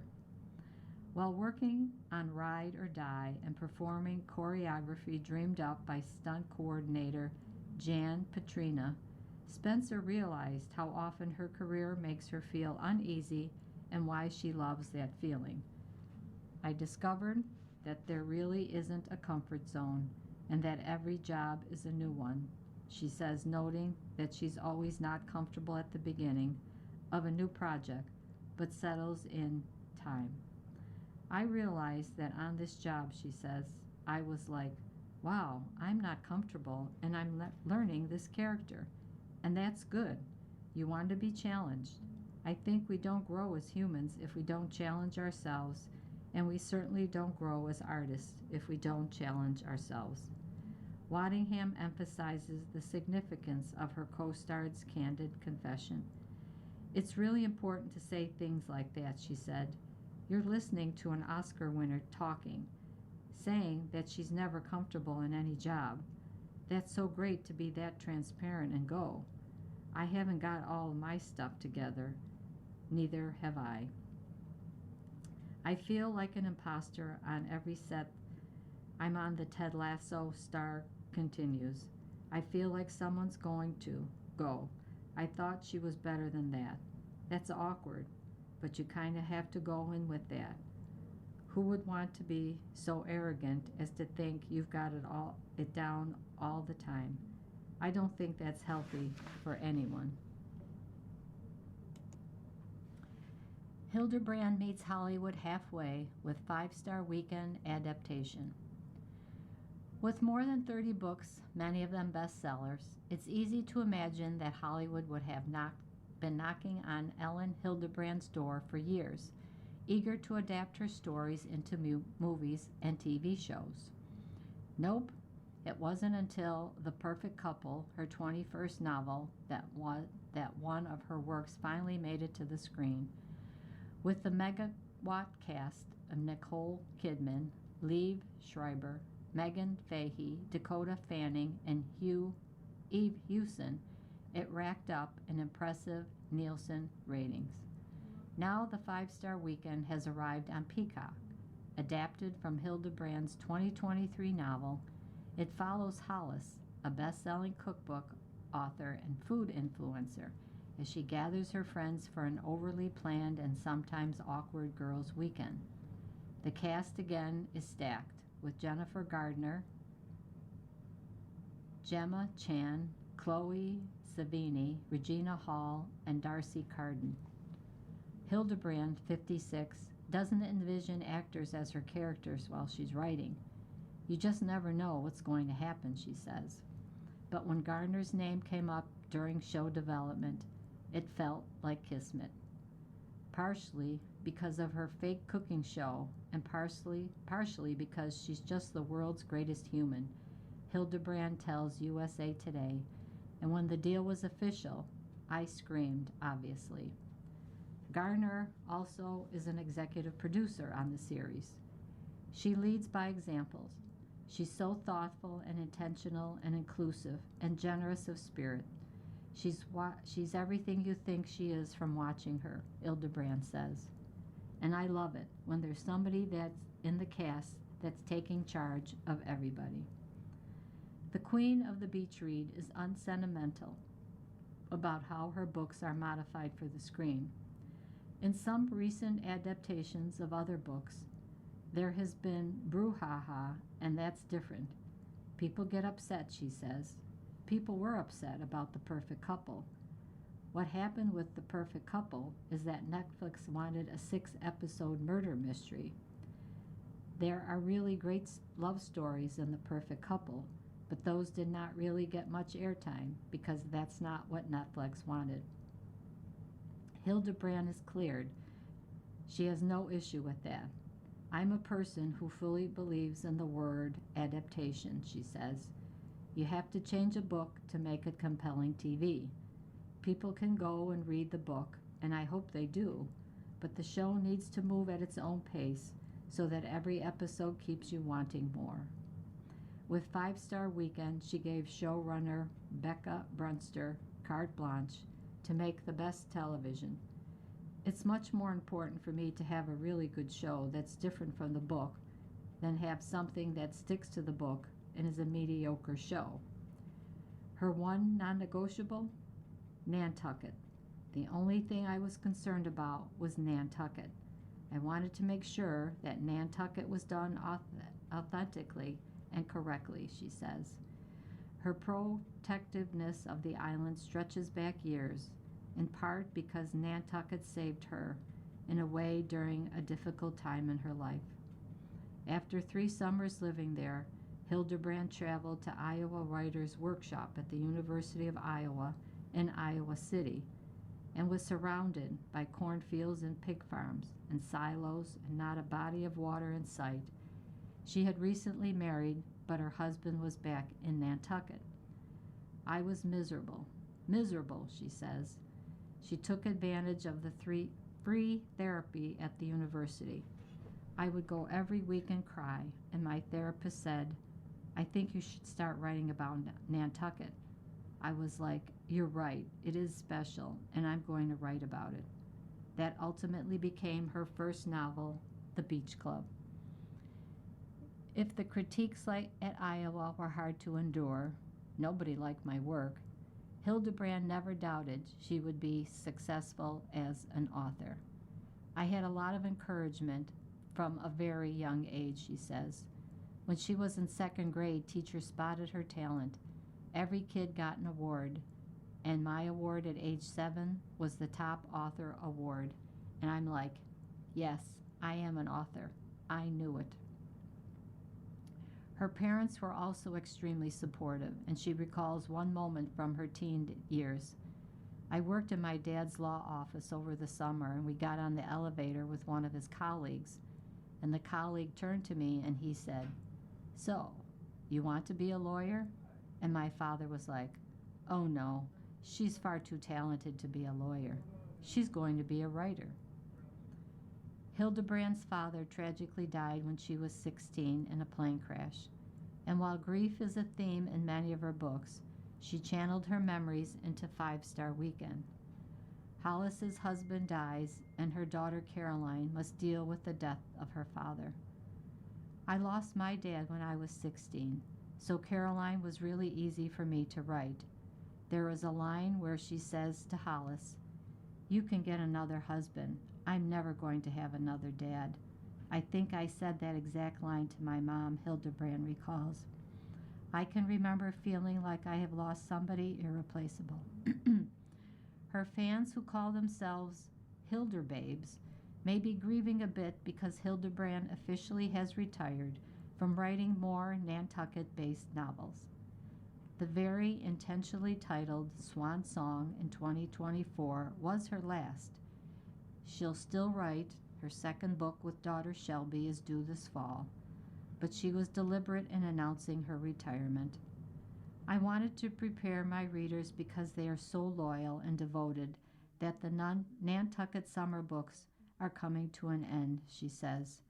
For 23 years, I provided a Nantucket-based summer novel. I wanted everyone to be unique and beautiful and good and captivating. I knew that I was going to come to a point where I'm just like, I can't do it anymore. Hildebabes can relive the beach ecstasy through the last adaptation, and perhaps there will be more Hildebrand books brought to the screen. I fully credit Leanne Moriarty with my success. When Big Little Lies did well, my phone started to ring, Hildebrand says, and what I hope is that if 5-Star Weekend does well, that other writers, their phones will start to ring. Jay-Z has all-star help at Yankee Stadium. After a major show delay, Jay-Z ended his 3-night New York run in spectacular fashion, delivering a massive star-studded concert featuring surprise appearances from Rihanna, Swizz Beatz, Jay-Z, Beyonce, Fat Joe, and others. The Grammy-winning rapper took the stage for his final anniversary show July 10th at Yankee Stadium in the Bronx, about 12:16 a.m., his latest start time yet. Before the show, many ticketed fans were left waiting outside for hours to enter the venue. New York City, what's up? So let me explain the delay to you guys, the rapper told the crowd as he finally took the stage. It was like 10,000 people outside, and they closed all the doors. And somebody rushed the door, and they closed the door for your guy's safety and everybody's safety outside, he said. If there are 10,000 people outside, I'm not going to start music and people get trampled. I'm really sorry for the inconvenience, but I had to make sure everybody's okay. I appreciate your patience, and we're going to have a good time tonight. The final show turned into a high-powered performance that featured classics from his albums as well as a lineup of unexpected guests. The set lasted until the wee hours, wrapping up around 3 a.m. Here are some of the highlights. Rihanna takes the stage. One of the night's biggest highlights came when Rihanna made a surprise appearance. Rihanna, who last released a studio album in 2016, joined the rapper to perform Run This Town before she thrilled the crowd with the 2015 anthem Bitch Better Have My Money, drawing one of the loudest reactions of the night. Beyonce takes the spotlight. Beyonce returned to the stage with Jay-Z for another surprise appearance. The Grammy-winning pair performed their 2013 hit Drunk in Love, delivering one of the night's most unforgettable moments as the crowd erupted in cheers. 2 days before, Beyonce helped Jay-Z open his first 30th anniversary show as he began the night with Can't Knock the Hustle, the opening track of his 1996 debut album, Reasonable Doubt, featuring Mary J. Blige. Beyonce sang along to Blige's part of the song. Jeezy, Tanya Taylor, Swizz Beatz, Usher, and more. The final night felt less like a solo concert and more like an all-star showcase as Jay-Z welcomed a parade of guests to the stage. Usher, Jeezy, Pharrell Williams, Tanya Taylor, Swizz Beatz, Clips, The Dream, Fat Joe, Jadakiss, Jermaine Dupri, and others made surprise appearances, turning the marathon performance into a celebration of his decades-spanning catalog and collaborations. In total, Jay-Z took over the stage at Yankee Stadium for 3 highly anticipated shows in celebration of 3 decades in music. The Jay-Z 30 concert series commemorates the 30th anniversary of Reasonable Doubt. It also celebrates the 25th anniversary of his 6th studio album, The Blueprint, released September 11th, 2001. The first night, July 10th, celebrated Reasonable Doubt and featured Beyonce, Blue Ivy, Alicia Keys, and more. Saturday's concert, July 11, commemorated The Blueprint and included performances by Eminem, Pharrell Williams, and more. Sunday's Extra Innings combined both shows because of high demand.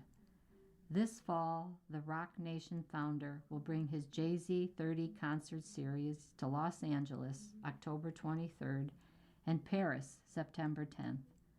Recently, Jay-Z added a London date to the lineup for September 4th, which is Beyonce's birthday. This concert will take place at Tottenham Hotspur Stadium and already has fans speculating whether Beyonce might make an appearance, given the significance of the date. You've been listening to a reading of USA Today for Wednesday, July 15th, 2026. We read the USA Today weekdays at noon. For more information, The following program is intended for listeners who are blind, have low vision, or have another print disability.